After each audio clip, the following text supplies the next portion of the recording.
इस छोटी सी जलधारा के साथ एक कहानी शुरू होती है।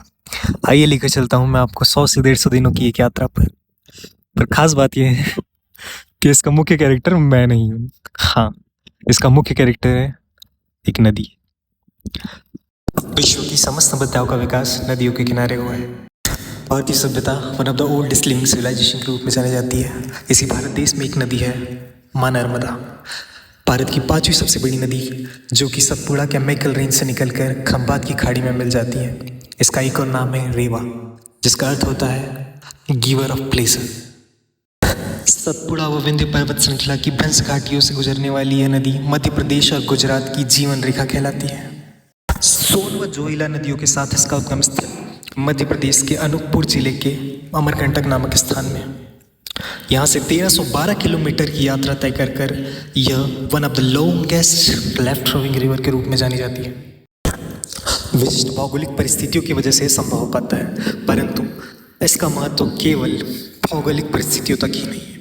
पौराणिक व धार्मिक इसका महत्व उससे कहीं ज़्यादा है। प्रतिवर्ष हजारों लाखों की संख्या में लोग इसके परिधि चक्कर लगाते हैं और सुख की प्राप्ति, ज्ञान की प्राप्ति और जो भी उनकी इच्छाएं हैं उनकी प्राप्ति करते हैं। और हम भी उनके साथ इस बार यह यात्रा शुरू करने जा रहे हैं। जी हाँ, हम पहुंच चुके हैं मध्य प्रदेश के अमरकंटक में और यहीं से यात्रा शुरू की जाएगी।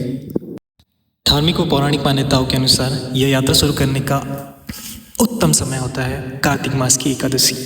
तब से ही यात्रा प्रारंभ होती है, परंतु हमारी यात्रा के पीछे के उद्देश्य और जो हमारी प्रेरणा है वो कुछ भिन्न है। जी हाँ, मैं आपको बताना चाहूँगा 2018-19 में एस डाइक्स ने यांगजी रिवर, जो लगभग 6437 किलोमीटर चीन की सबसे बड़ी नदी में आती है, उसकी यात्रा पूरी करी थी।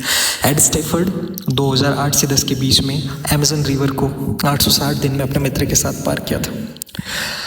लेविसन वुड 2014 में नील रिवर को पार करके डॉक्यूमेंट किया था।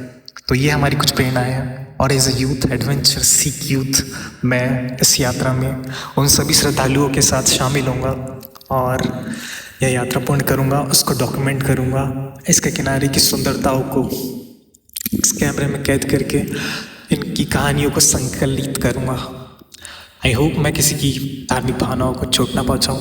धन्यवाद।